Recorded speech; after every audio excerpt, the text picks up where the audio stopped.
Hello मेरे प्यारे बच्चों, आप लोग कैसे हैं? उम्मीद करते हैं अच्छे से होंगे, मस्त से होंगे, जबरदस्त होंगे। आज हम औसत चाल से रिलेटेड और औसत वेग से रिलेटेड पिछले वीडियो मैंने क्वेश्चन करवा चुका हूं, लेकिन अब हम ताक्षणिक वेग और ताक्षणिक चाल की चर्चा करेंगे। लेकिन इस दोनों के जानने से पहले हम डिफरेंशिएशन और इंटीग्रेशन की बात करेंगे। यानी ये हमको जरूर पता चल गया कि ताक्षणिक वेग होता क्या है और ताक्षणिक चाल होता क्या है, ये हमको पता चल गया। ये कहां पर होता है? तो किसी खास क्षण पर होता है, किसी खास इंस्टेंट पर होता है। तो अगर किसी खास क्षण पर अगर कोई वेग होगा या कोई चाल होगी, वो हमारी क्या कहलाएगी? ताक्षणिक वेग और ताक्षणिक चाल कहलाएगी। अब बात है यहां पर ताक्षणिक वेग की, तो भाई ताक्षणिक वेग किस पर निर्भर करेगा? विस्थापन पर, लेकिन चाल दूरी पर निर्भर करेगा। इसका मतलब है कि दोनों में स्लाइटली डिफरेंसेस है, दोनों में थोड़ा अंतर है। वो अंतर कहां पता चलेगा? तो डायरेक्शन के द्वारा। कहां? जहां पर डायरेक्शन, तो डायरेक्शन कहां आती है? विस्थापन में आती है, लेकिन दूरी में दिशा नहीं आती है, केवल परिमाण आती है। क्या आती है? केवल परिमाण। तो आप बताओ कि क्या आपने पढ़ा होगा ना, ताक्षणिक वेग, तात्क्षणिक वेग की बात करते हैं, ताक्षणिक वेग। तो ताक्षणिक वेग के लिए आपने फॉर्मूला क्या सीखा था? dx बाई क्या? dt, ये था। लेकिन अगर हम ताक्षणिक चाल की बात करते हैं, ताक्षणिक चाल की बात करते हैं, तो ताक्षणिक चाल जो होगा वो आपका क्या होगा? आप इसको लिखेंगे dx बाई dt। जरा आप ध्यान दीजिएगा, यहां पर ये बता रहा है डायरेक्शन, लेकिन यहां पर बता रहा है दूरी। ये आपका हो गया विस्थापन, लेकिन ये क्या हो गया? दूरी। एक बात और समझना है, यहां पर जो dx बाई जो dt दिया है, इसका मतलब क्या होता है? ये वेक्टर फॉर्म में है, ये वेक्टर फॉर्म में नहीं है। ये वेक्टर फॉर्म में क्यों नहीं है? कि भाई इसके पास दिशा नहीं है, लेकिन ये वेक्टर फॉर्म में है क्योंकि इसके पास दिशा है।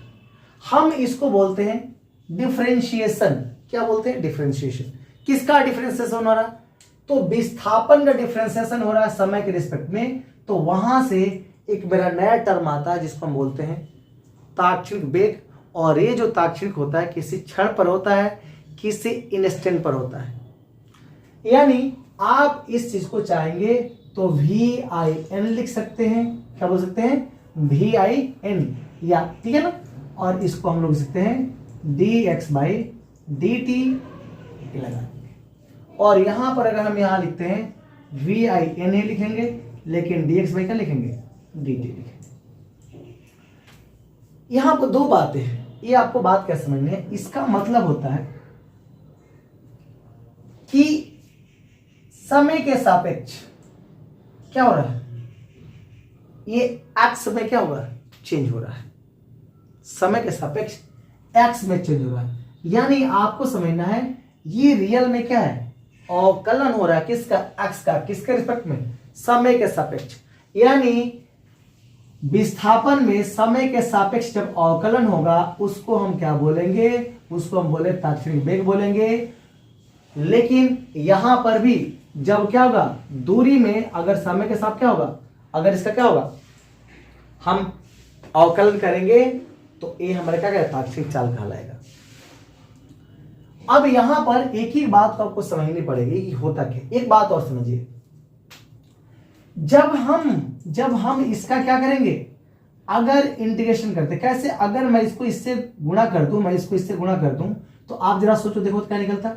v लिख सकते हैं, अब n नहीं लिखते। v और into dt is equal to क्या निकल आया? dx निकल गया। और यहां पर जो ये बातें हैं, अगर मैं दोनों साइड में अगर इंटीग्रेट करूं, तो जरा सोचो कि a मेरा हो गया कांस्टेंट, तो मैं v लिखूंगा। लेकिन यहां पर अगर मैं dt लिखूं और यहां पर क्या dx लिखूं, तो आप इसको लिख सकते हो क्या? v इंटू टी और बराबर क्या? एक्स, यहाँ वेक्टर फॉर्म में हम इसको लिख रहे हैं।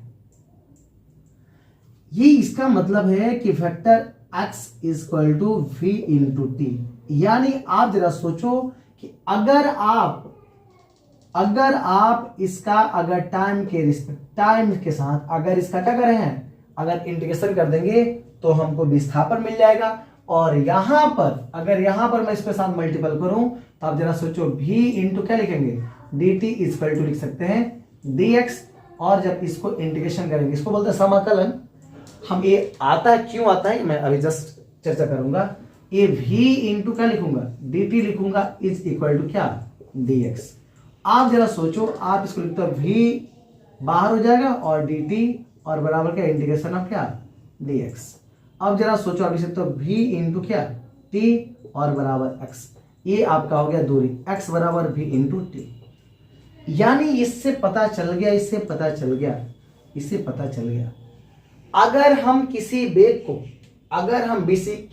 को क्या करते हैं, अगर समय के रिस्पेक्ट में क्या करते हैं, समय के साथ अगर इसका इंटीग्रेशन करते हैं तो वो हमारा दूरी निकल जाएगा और यहाँ पर हमारा वेग, यहाँ पर हमारा विस्थापन निकल जाएगा। तो ये चीज तो आपके दिमाग में, लेकिन आपके दिमाग में आएगा कि सर ये कैसे हो रहा है, ये हमको समझ में नहीं आ रही है। तो इसके लिए हमको कुछ सीखना पड़ेगा, मैथमेटिकल टर्म वो क्या होता है उस चीज को हम लोग सीखेंगे और आसानी से समझने का प्रयास करेंगे। अगर हम कर लेते हैं तो मैं उम्मीद करता हूं कि इससे रिलेटेड कैसा भी क्वेश्चन होगा आप जरूर बनाओगे। आइए देखते हैं। तो हम क्या करने वाले हैं, इसको नोट कर ले क्योंकि इसका यूज होने वाला है आगे।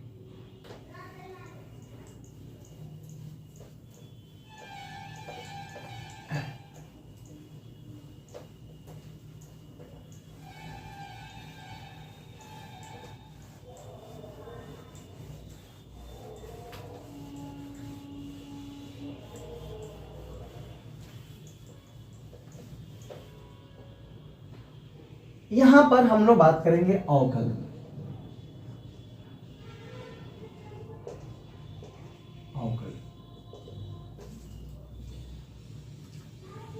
यहां पर इस बात को थोड़ा समझना होगा। यदि कोई फंक्शन, ध्यान देना, यदि कोई फंक्शन f ऑफ x हो और ये x जो होता है, ये जो y होता है x के रिस्पेक्ट में चेंज हो रहा हो, तो जब y x के रिस्पेक्ट में चेंज होगा तो उसको हम बोलेंगे dy बाई dx। यानी हम यहां लिखेंगे, अगर यहां पर अगर चेंज हो रहा है तो ये जो चेंज होगा इसका मतलब ही समझना है। यानी x का सापेक्ष y में क्या हो रहा है, परिवर्तन हो रहा है। तो जब x के सापेक्ष y में परिवर्तन होगा तो उस चीज को हम बोलेंगे dy बाई dx, या इसको हम लिख सकते हैं f डैश x। ये बात को कैसे समझेंगे आइए देखते हैं। अगर मैं लिखता हूं कि जो फंक्शन है ये दोनों साइड में हम x के रिस्पेक्ट में क्या कर रहे हैं, अवकलन कर रहे हैं, तो लिखेंगे दोनों तरफ, मैं क्या लिख रहा हूं, दोनों तरफ x के सापेक्ष क्या करने पर,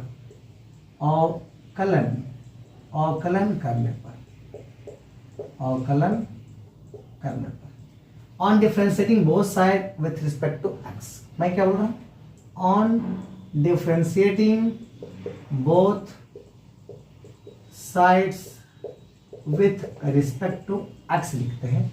इसका मतलब है कि जो फंक्शन है ये क्या, ये d और बाई क्या dx, हम इस फंक्शन को क्या करते हैं, जो फंक्शन जो दिया है ये दोनों साइड में क्या कर रहा है, डिफरेंशिएशन कर रहा हूं।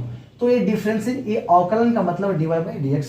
हम ये फॉर्मेट है, ये क्या फॉर्मेट है, d बाई क्या dx और बराबर क्या लिखेंगे d बाई dx, दोनों तरफ हो गए। लेकिन आप x के रिस्पेक्ट में किसको कर रहे हो भाई, y है ना, तो आप यहाँ y रख दो और इस y के बदले यहाँ पर f ऑफ x है ना, आप यहाँ f ऑफ x लिख दो। इसका मतलब है कि आप इसको लिख रहे हो कि dy by dx is equal to, इसको जब हम लिखेंगे तो इसको लिखते हैं एफ डैश एक्स लिखते हैं। यानी हम यहाँ कह सकते हैं एक्स के सापेक्ष वाई में परिवर्तन, एक्स के सापेक्ष वाई में परिवर्तन।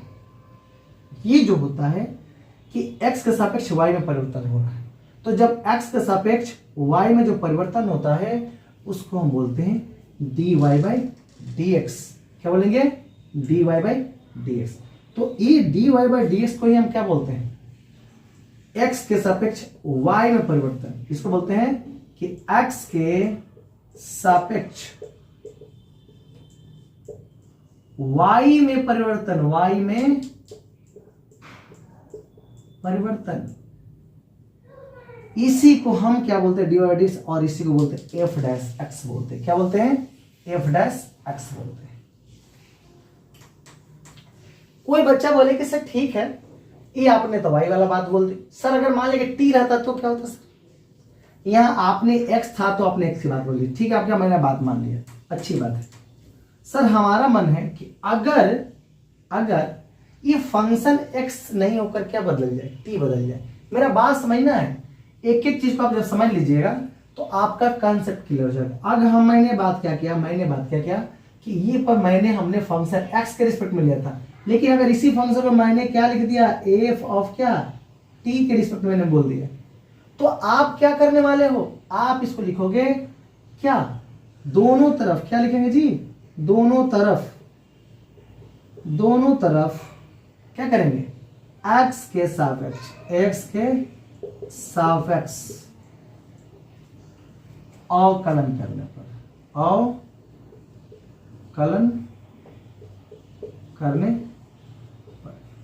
on differentiating both sides with respect to x। आप जरा सोचो, आप क्या करने वाले हो? dy बाई क्या? dx equal to f of t by क्या होगा? dx, लेकिन यहाँ पर तो d लगेगा ना, इसको हम लोग बोलते हैं दिस इम्प्लाइज dy बाई, अब dx तो लिखेंगे तो गलती हो जाए, क्यों? ये सवाल तो किस में है? t में है, और मैंने यहाँ लिखा x में। This is the big blunder. क्या होगा? बिग ब्लंडर हो गया, मतलब बहुत ब्लंडर हो गया। ये t है तो t, तो जब t की बात करें तो हम इसको क्या लिखेंगे? t लिखेंगे। इसको भी मैं क्या लिखूंगा? t लिखूंगा। और ये भी मैंने क्या होगा? t होगा। अब बताओ आप क्या करने वाले हो? ओ सर, ये आप इसको लिखने वाले हो एफ डैश क्या? t। अब इसको सर हम पढ़ेंगे क्या? इसको हम क्या पढ़ेंगे? इसको ये पढ़ने वाले कि t के सापेक्ष y में परिवर्तन। क्या बोलेंगे? कि t के सापेक्ष y में परिवर्तन, t के सापेक्ष y में परिवर्तन। तो आप देखो कि जैसे जैसे आपका वेरिएबल चेंज हो रहे हैं वैसे क्या होगा? इसका dy बाई जो फंक्शन जिसके रिस्पेक्ट में बात कर रहा है वो चेंज हो रहा है। यहाँ x के मैंने बात किया था, x वेरिएबल था, तो आपने dy बाई dx लिखा था। यानी जब भी अगर हम किसी का अवकलन कर रहे हैं तो वेरिएबल के रिस्पेक्ट में किया जाएगा। किसके रिस्पेक्ट में? वेरिएबल जो होगा उसके रिस्पेक्ट में किया जाएगा। यहाँ पर x था तो x के रिस्पेक्ट में, यहाँ पर t आया तो t के रिस्पेक्ट में। अब ये बात समझेंगे कि सर ऐसा क्यों होता है, इसका क्या फॉर्मेट होती है, ठीक है? तो हम बात करते हैं। अगर एक बच्चा बोला कि सर ठीक है सर, आपने इसको एक बार में कर दिया, सर अगर 2 बार में करता था क्या होता? 2 बार में करते तो हम इसी को करते भाई, इसी को। तो अब 2 बार में करेंगे तो बात कुछ बदल जाएगी। बात क्या होगी? बदल जाएगी। तो अगर हम यहां पर इसी फंक्शन लेते हैं कि again differentiating both sides with respect to t, यानी पुनः t के सापेक्ष अवकलन करने पर, अवकलन करने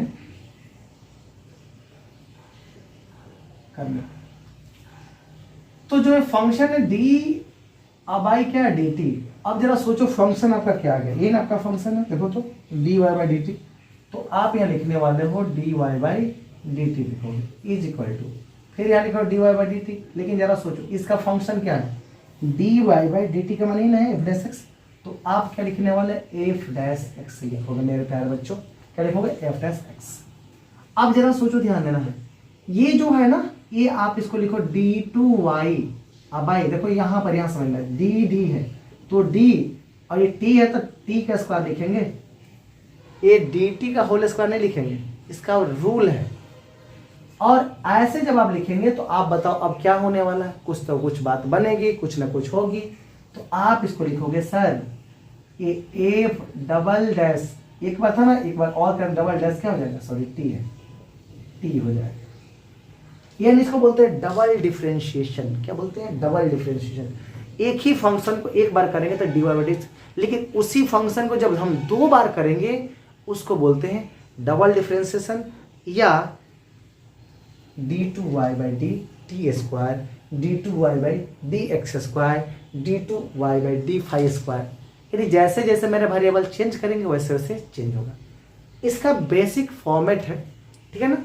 और मैं उम्मीद करता हूँ कि ये चीज़ आप लोग जानते भी होंगे, मैं उम्मीद करता हूँ ये चीज़ आप लोग जानते होंगे। हम जब तक इस पर क्वेश्चन नहीं कराएंगे ना तब तक आपका कंसेप्ट क्लियर नहीं हो सकता है। इसलिए इससे पहले मैं आपको क्वेश्चन कराऊंगा जिससे आपका कंसेप्ट पूरा क्लियर हो जाए। कोई भी दिक्कत हो तो आप कमेंट जरूर करें, उस चीज़ का सोल्यूशन जरूर किया जाएगा।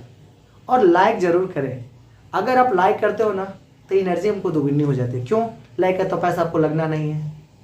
अगर सब्सक्राइब कर दोगे और बेहतर। अगर मेरे वीडियो अच्छा लगे तो आप लाइक भी करो, सब्सक्राइब भी करो, रिक्वेस्ट है। क्यों कि आप भाई वीडियो देख रहे हो, लाइक करोगे तो मेरा एनर्जी बूस्टअप होगा, ठीक है ना। आगे चलते हैं कि आपने इस चीज़ को तो बात समझ गई होगी, लेकिन अब एक एक चीज़ के कुछ रूल्स हैं, उस रूल को देखेंगे, उस नियम को देखेंगे और उस नियम पर आधारित कुछ प्रश्न देखेंगे जिससे आपका कंसेप्ट क्लियर हो जाए। क्लियर, आइए देखते हैं, एक एक रूल को समझना है।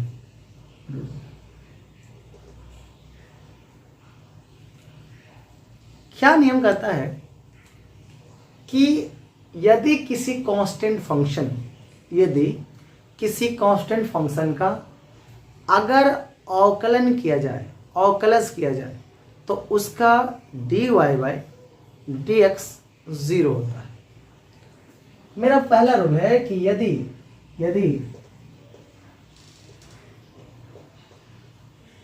किसी कांस्टेंट नियतांक फलन का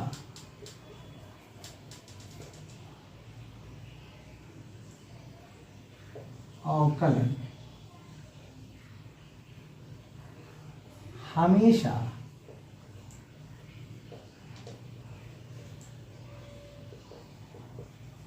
शून्य होता है। इसका मतलब मान लीजिए कोई फंक्शन है y बराबर c, हमने कोई फंक्शन है कांस्टेंट ले लिया, ये किसी के रिस्पेक्ट में नहीं है, ना तो x में है, ना तो t में है, ना तो फाई में, किसी में नहीं है भाई। ये सदाबहार है और अपने आप में मस्त है। कहता है हमको किसी से लेना, आई एम कांस्टेंट, मैं हमेशा अपने आप में रहूंगा। कांस्टेंट क्या हो सकता है, 5 हो सकता है, 6 हो सकता है, 7 हो सकता है, r t p कुछ भी, ये सब कांस्टेंट होंगे। उसका डी और डी हमेशा क्या होगा, 0 होगा। अब ये जो सवाल मैंने जो बेसिक चीज पढ़ा था, क्या पढ़ा था मेरे प्यारे बच्चों, आपने पढ़ा था कि सर ये जो फंक्शन है ना, ये जो फंक्शन है आप इसका डी और डी लिखोगे। तो कैसे लिखेंगे ना, हमने क्या सिखाया था, on differentiating both sides with respect to मैंने हमने क्या ले लिया, विथ रिस्पेक्ट टू हमने x ले लिया, x। तो x ले लिया, इसका मतलब है कि दोनों तरफ x के सापेक्ष क्या करने पर, अवकलन करने पर। अरे मेरे प्यारे बच्चों, अगर ऐसा अवकलन करते x के सापेक्ष तो कैसे लिखते हो, d। अब भाई क्या dx, क्यों किसके रिस्पेक्ट में बात कर रहे हो, x ना, तो डी बाई dx। लेकिन फंक्शन क्या है मेरे प्यारे बच्चों भाई, और इधर भी क्या लिखेंगे, d अब भाई क्या dx। लेकिन y का वैल्यू क्या है, कांस्टेंट है ना, c ना है, c। अगर कहीं पर भी ऐसा कांस्टेंट आ गया, इसका dy बाई डी एक्स 0 होगा। इसका मतलब है कि किसी कांस्टेंट फंक्शन का dy बाई डी एक्स हमेशा क्या होता है, 0। अब इस बात को बच्चा समझेगा, सर ठीक है मान लेते हैं सर, एग्जाम्पल से आप सर समझाइए हमको। अगर मुन्ना बताओ, अगर हम y बराबर 5 ले, ये कांस्टेंट है, तो अगर हम इसका dy बाई डी एक्स यानी किसके रिस्पेक्ट, x के रिस्पेक्ट में, तो इसमें x है नहीं ना, x तो है नहीं, तो इसका dy बाई डी एक्स होगा, इसके रिस्पेक्ट में जाएगा, कोई फंक्शन तो है नहीं, dx बाई डी एक्स इसकी वैल्यू क्या मिलेगी, 0। ठीक है, कोई बच्चा बोले कि सर ठीक है, मान लीजिए सर y बराबर हमने a ले लिया, क्या a, और इसको हम x के रिस्पेक्ट में बात करेंगे, तो जरा सोचो, एक पहला क्वेश्चन है, ये आपका एक दूसरा क्वेश्चन है, तो आप इसका जरा सोचो dy बाई डी एक्स क्या लिखोगे, तो sir dA by d x. अब देखो a जो है x से रिलेट नहीं कर रहा है, इसकी क्या dc क्या होगी, 0 होगी।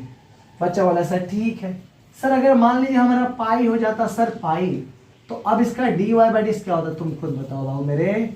इसको तीसरा नंबर क्वेश्चन ले लेता हूँ, इसका dy बाई डी एक्स जो लिखेंगे, डी पाई बाई क्या, dx, मतलब क्या, 0। कोई कांस्टेंट फंक्शन होगा, उसका dy बाई डी एक्स हमेशा 0 होगा। या 0 हो रहा है कि नहीं, एकदम 0 हो रहा है, आप देखो 0। एक और एग्जांपल ले लो, क्या और आपका कंसेप्ट है। हमने लिखा y बराबर क्या, r, अरे यार ले लो, p ले लो, t ले लो। अब इसको हम क्या, किसके रिस्पेक्ट में, x के रिस्पेक्ट में, dy बाई क्या, dx। आप खुद बताओ, dr बाई क्या, dx ना क्या मिलेगा, 0, क्योंकि यहां पर इसका फंक्शन ये x नहीं है, इसका फंक्शन ये x नहीं है, इसीलिए क्या है, 0 है, इसलिए 0 है। और इस 0 से तुम क्या बनने वाले हो, हीरो। कैसे बनोगे, तो यार मेहनत तो करना पड़ेगा, घिसना तो पड़ेगा। आप जैसे घिसो, जितना घिसोगे उतना चमकोगे, नहीं घिसोगे कल भी गधा थे, आज भी गधा रहोगे। ये दिमाग में सेट कर लेना यार, अगर कुछ करना है तो घिसना तो पड़ेगा ही। तो मैं उम्मीद करता हूं कि ये चीज आपकी दिलो दिमाग में सेट कर गया होगा, आपको दिक्कत नहीं हो रही होगी। आगे चलते हैं, आगे हम बहुत सारा और क्वेश्चन देते हैं, और क्वेश्चन देते हैं, ले लो और ले लो। y बराबर, अगर मैंने बोला t और मैं आपसे पूछना चाह रहा हूं, बता इसका dy बाई डी एक्स क्या होगा, इसका dy बाई डी एक्स क्या होगा, dy by d x. Sir आपने फंक्शन का t के रिस्पेक्ट में नहीं है ना, बताओ सर 0 तो होगा सर, क्योंकि x से रिलेट नहीं कर रहा है। फिर आपसे कोई पूछेगा सर ये बताइए y बराबर √3 का dy बाई डी एक्स होगा, फिर वही बात होगा dy बाई डी एक्स क्या होगा, बताओ d√3 बाई क्या dx क्या मिलेगा, 0 मिलेगा। तो मैं उम्मीद करता हूं कि ये चीज आपको एकदम क्लियर हो गया होगा। आगे चलते हैं, आइए देखते हैं। रूल दूसरा है, रूल दूसरा, किसी अलजेब्रिक फंक्शन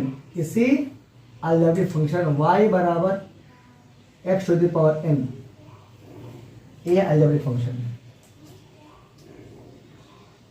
का dy बाई डी एक्स, किसी algebraic function y by x का पावर n का dy बाई डी एक्स यानी अवकलज, किसी फंक्शन y बाई x का पावर n का अवकलज x के सापेक्ष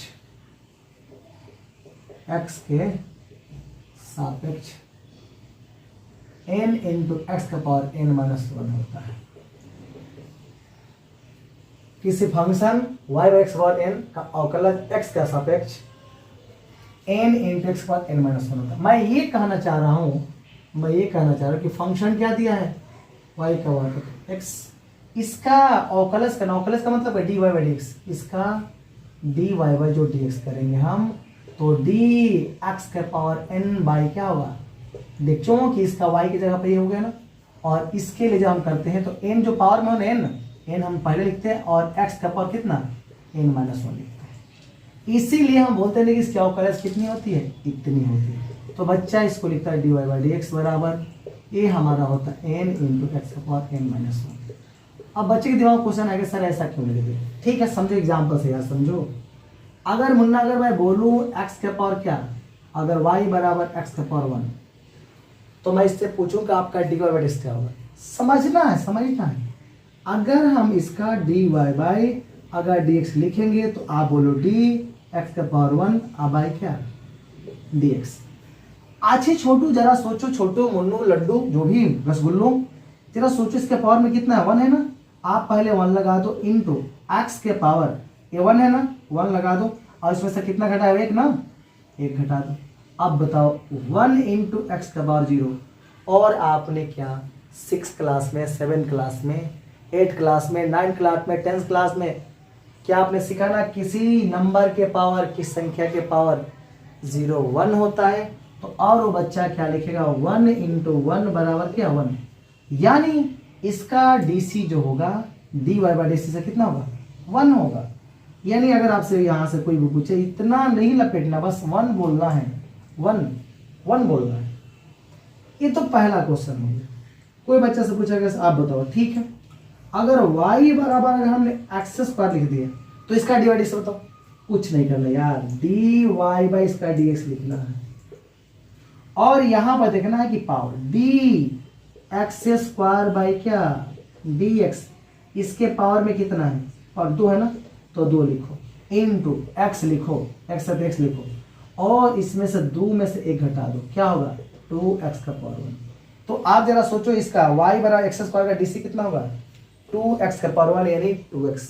उसी प्रकार आप जरा सोचो y बराबर आपने x क्यों ले लिया, तो अगर मैं बोलूँ इसका dy बाई डी क्या होगा? बताओ, खुद बता दो यार, बता दो कितना पावर में कितना?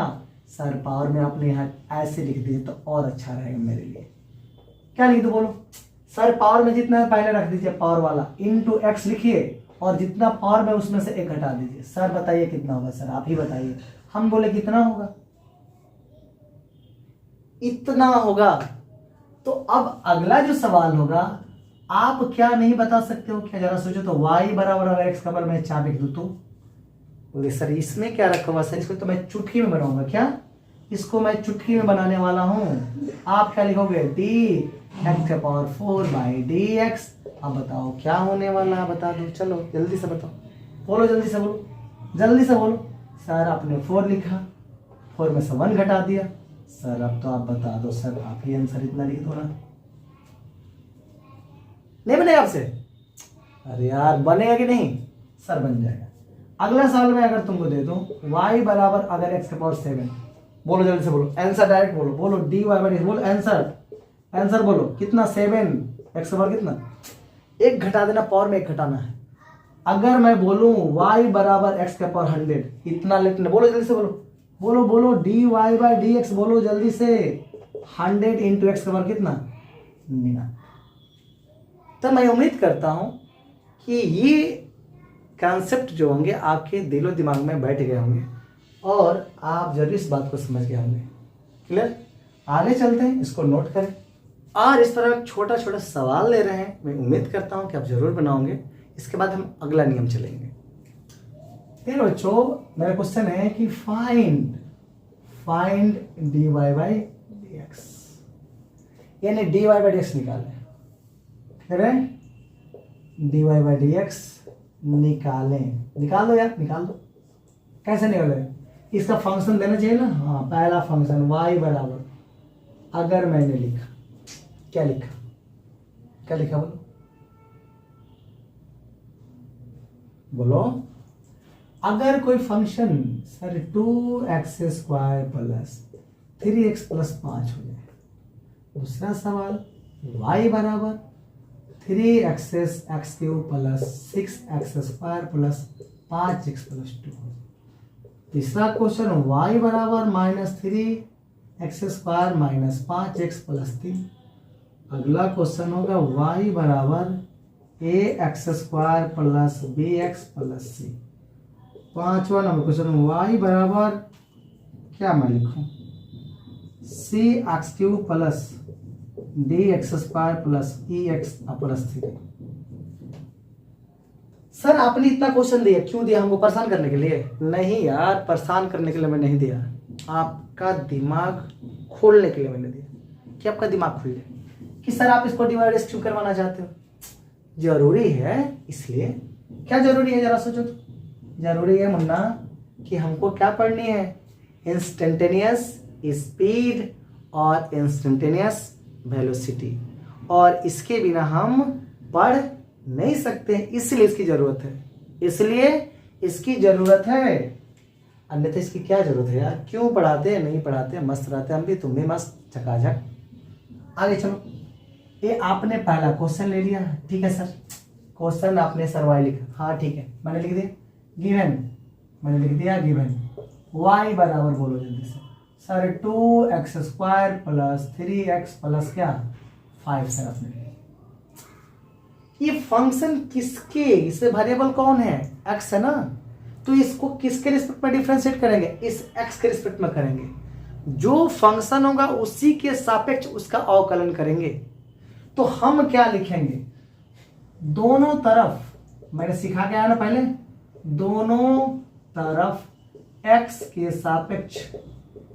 के सापेक्ष क्या करने पर अवकलन करने पर, अवकलन करो। इसका मतलब है कि on differentiating both sides with respect to x। चलो मुन्ना लाल लगे जाओ, d by d x, function क्या y है ना, तो y मैंने लिख दिया बराबर D by d x. y का वैल्यू क्या है, इस y का वैल्यू क्या पूरा है ना, तो मैंने लिखा 2x² प्लस 3x प्लस 5। एक एक बात को समझना, जितने हैं ना सबको हम लोग अलग अलग करेंगे। कैसे करेंगे मेरे प्यारे बच्चों, जरा सोचो, 2x² बाई क्या dx, फिर बीच में प्लस है तो फिर प्लस, ये फिर डी जाएगा इसके साथ, d 3x बाई क्या dx, फिर जाएगा d 5 बाई क्या dx। अगर किसी वेरिएबल के साथ कोई कांस्टेंट आ जाता तो कांस्टेंट को बाहर कर दिया जाता है। ये कांस्टेंट है ना, इसको मैंने बाहर कर दिया, 2 है और dx² बाई क्या dx प्लस 3 है ना, तो 3 बाहर निकालो, dx बाई क्या dx प्लस d 5 बाई क्या dx। अभी आपने जो सवाल सीखा, ये जितना पावर में रहेगा वेरिएबल उसको पहले जो पावर वाले को गुणा में करेंगे। तो पहले तो 2 था तो 2 लिख दो इंटू, यहाँ पर पावर 2 है ना, तो 2 लिखो इंटू x का पावर कितना 2 में से 1 घटा दो, फिर बीच में प्लस है, फिर बीच में प्लस है, और dx बाई dx 1 होता, कटा नहीं देना, गलत हो जाएगा ये, क्योंकि लिमिट के ऊपर बेस्ड होता है, इसलिए आप कटा नहीं सकते हो। तो dx बाई dx का वैल्यू कितना होता है 1 होता है। तो यहाँ पहले हम लिखेंगे 3 इंटू कितना 1, और आप जानते हो किसी कांस्टेंट का डिफरेंशिएशन क्या होता है, अवकलन क्या होता है, लड्डू होता है, यानी मतलब 0 होता है, तो मैंने 0 रखूंगा। अब बताओ इसका क्या होगा, 2 दूना 4 और x हो गया, आप प्लस क्या हो गया 3 हो गया, ये क्या निकल गया, ये निकल गया dy बाई dx, ये निकल गया dy बाई dx। तो क्या ये आपसे नहीं बनेगा, क्या बनना चाहिए, इसको नोट करें। हम दूसरा सवाल इसी पर दे रहे हैं, इसी सवाल को दे रहे हैं, और मैं उम्मीद करता हूँ कि आप जरूर बनाएंगे। मैं यहाँ पर सवाल को बस चेंज कर रहा हूँ। अब बताओ आपका यह दूसरा सवाल है, यहाँ पर दूसरा सवाल 3x³ plus 6x² plus 5x plus 2, ठीक है सर, वही घिसी पिटी कहानी, dy बाई आप dx लिखोगे, d बाई dx, और पूरा फंक्शन जो है 3x³ plus 6x² plus 5x plus क्या, अलग अलग हम क्या करेंगे, इसको करेंगे dx के टर्म में। तो d 3x³ बाई क्या dx प्लस d बाई क्या dx, क्या लिखेंगे 6x² plus d 5x by क्या dx प्लस d 2 बाई क्या dx। मैं बताया था जो कांस्टेंट उसको पहले बाहर निकालो, ये कांस्टेंट या फिर ये, इसको पहले बाहर निकालो, डी एक्स क्यू बाई क्या डी एक्स, यहाँ 6 है 6 को बाहर निकालो, डी एक्स स्क्वायर बाई क्या डी एक्स, 5 है डी एक्स बाई क्या d x plus d two y by क्या डी एक्स। थ्री तो हमने रखा, ये जितना पावर था पावर का रखो, उसमें से एक घटाओ, एक्स का पावर कितना 2, ये 6 है 6 रखो, पावर में कितना 2 इंटू 2, एक्स का पावर कितना 2 में से 1, और ये तो 5 इंटू 1 और एक कांस्टेंट का डीसी क्या 0। अब बताओ कितना हो गया 9x square plus 12x plus क्या 5, यानी ये आपका क्या निकल गया d y by d x. तो आप देखो कितना आसान है, आप देखो कितना आसान है। तो मैं उम्मीद करता हूं कि आप बना सकते हो, ये आप बना सकते हो, ये आप बना सकते हो। क्लियर? आगे चलते हैं, आगे थोड़ा सा रूल, थोड़ा साइन कोर्स में आते हैं, उसकी दुनिया कुछ अलग है। ठीक है, यहां पर ये फंक्शन है, फंक्शन ये इसका d y by d x है, मतलब अवकलज है। ठीक है ना, एक एक जगह को समझना है।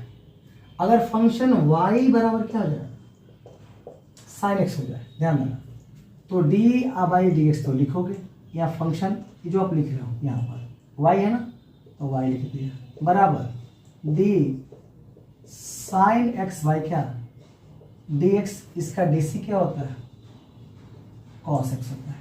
तो साइन का डिफरेंशिएशन, साइन का अवकलन क्या होता है, साइन का अवकलज क्या होता है कॉस एक्स होता है। लेकिन अगर हमारा फंक्शन y बराबर, जरा सोचो, साइन अगर के एक्स हो जाए, क्या के एक्स, तो इसका हम जो d y by d x लिखेंगे, आप जरा सोचो, ये जो k है ना, ये k, इस k का मल्टीपल हो जाता है, क्या लिखते हैं k इंटू कॉस क्या हो जाएगा के एक्स हो जाएगा। अगर y बराबर, अगर मैं साइन अगर के एक्स प्लस टी लिख दूं, तो सब खेल इसी पर है, इससे लेना देना नहीं, कांस्टेंट से लेना नहीं। तो इसका डी वाई बाई जो डी एक्स होगा वो क्या लिखेंगे, ये जो वेरिएबल के है ना, तो पहले के लिखो इनटू, ये साइन है, साइन किससे बदल जाएगा कॉस में, और बाकी जो फॉर्मेट है लिख देंगे क्या के एक्स प्लस, ये सब साइन में एकदम बेसिक, सेम प्रोसेस कॉस का होता है, सेम प्रोसेस कॉस का होता है।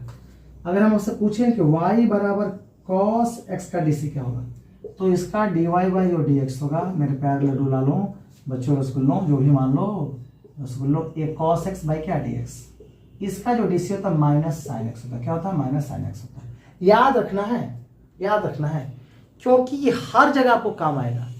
ये आपका 11th फिजिक्स हो या 12th फिजिक्स हो, ये हर जगह आएगा, आपको किसी हद तक छोड़ेगा नहीं। इसमें नया टर्म आएगा मैक्सिमम मिनिमा का कंसेप्ट, वहाँ पर भी आप चीज़ को पढ़ना पड़ेगा, तो इस चीज़ से आप भाग नहीं सकते हैं।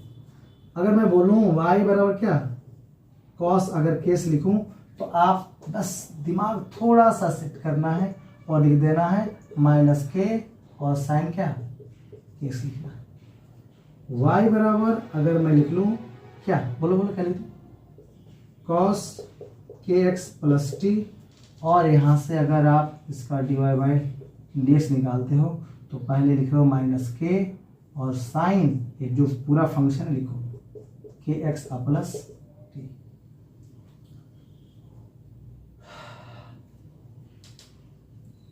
इस पर हम सवाल दे रहे हैं, तब आपको ज्यादा समझ में आएगा। ठीक है ना, तो यहाँ पर मैं आपको सवाल देता छोटा छोटा, find dy by dx of following function, ठीक है ना, यानी निम्नलिखित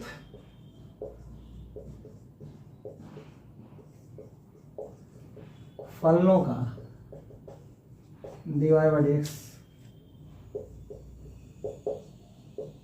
निकालें। ये फंक्शन, हम साइन की बात करें, जरा सपोज करो y बराबर, अगर हम लिख दूं साइन 2x का डीसी करना है, पहला क्वेश्चन।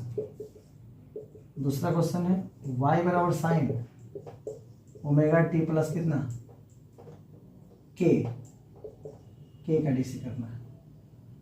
तीसरा y बराबर sine lambda x plus lambda x plus इनका डीसी करना है। चौथा क्वेश्चन y बराबर कितना साइन 2x प्लस क्या 5 का डीसी करना है। यहाँ पर और हम सवाल ले लेते हैं। y बराबर क्या कॉस ओमेगा x प्लस 5 का करना है।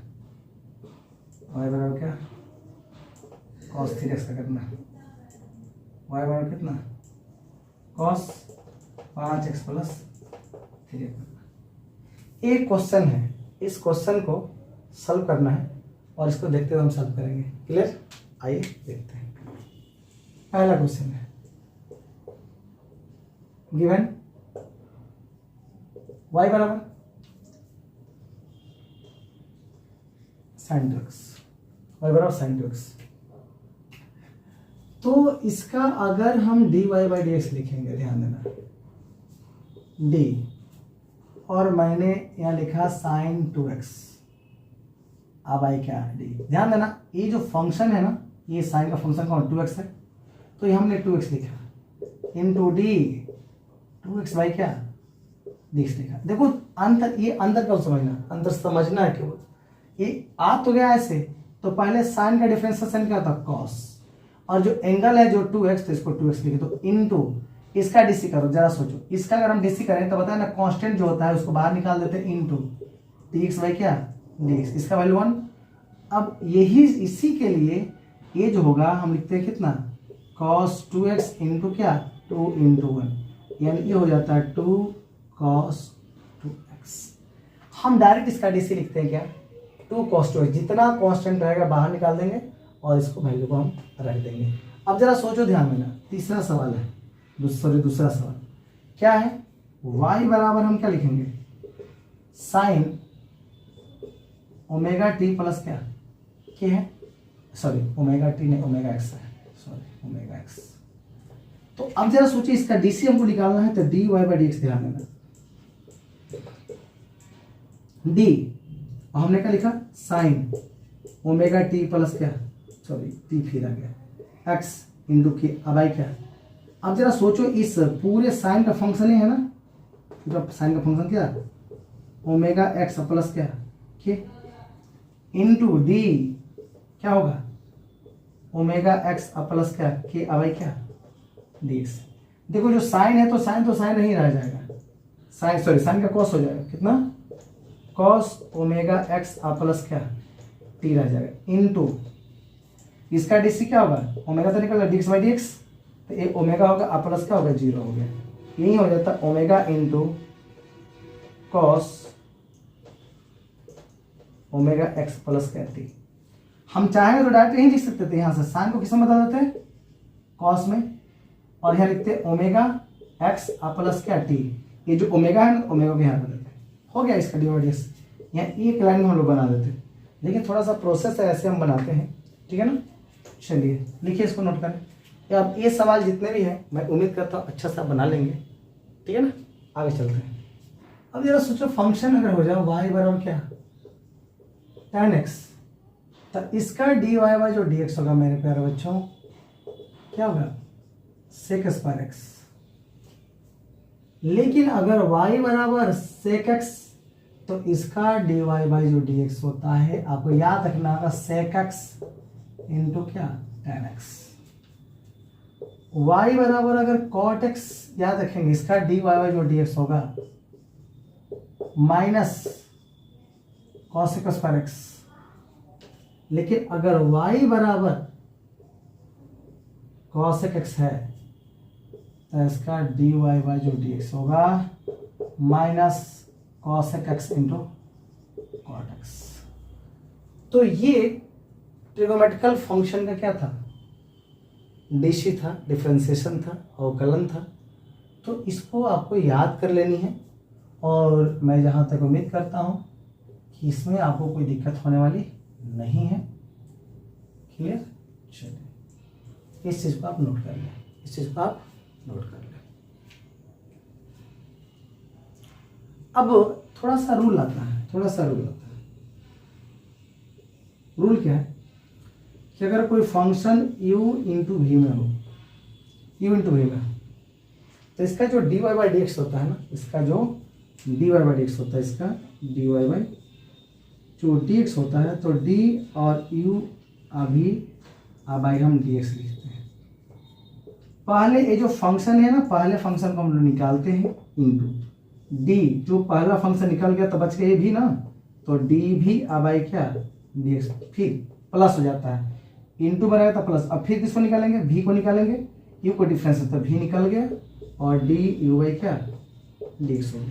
तो अगर फंक्शन मल्टीपल में अगर इस टाइप का होगा तो ये आपका क्या होगा, इसका d y by d x क्या होता है, ये होता है। अगर डिवीजन में होता है, दूसरा रूल क्या है, दूसरा रूल क्या है, डिवीजन अगर y बराबर u बाई भी हो जाए, फंक्शन u बाई भी हो जाए, तो उसको करते हैं, इसका जो d y by d x निकलता है, d y by d x निकलता है, तो आप कैसे लिखते हो, डी यू बाई क्या भी बाई क्या डी एक्स।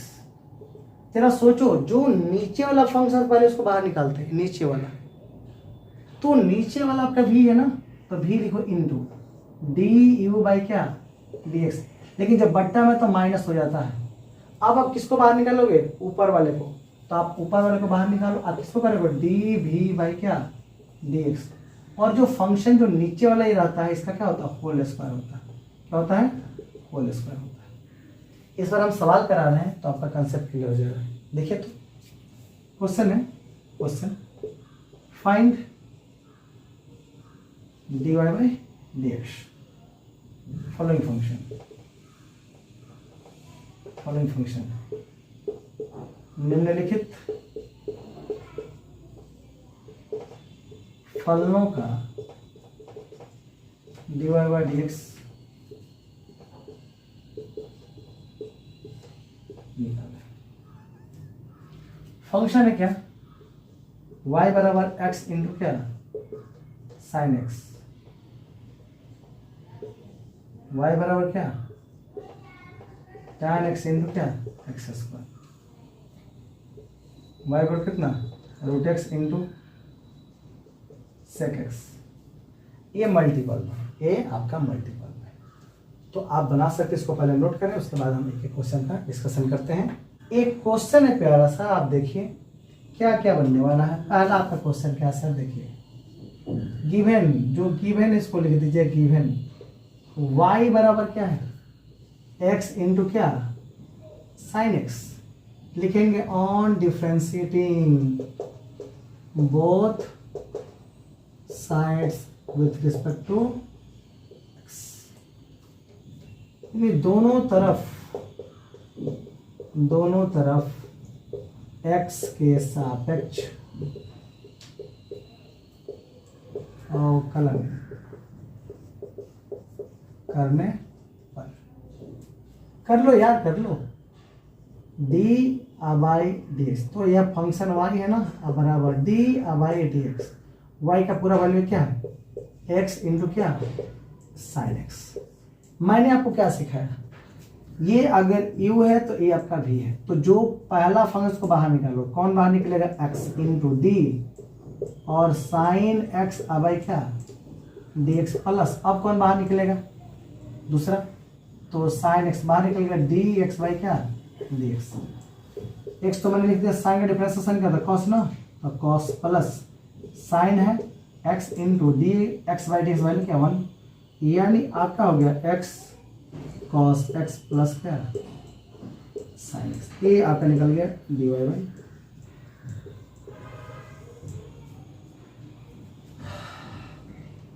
इसका आप निकाल सकते हो ना। एक और देते हैं, एक और देते हैं, इसको नोट करें।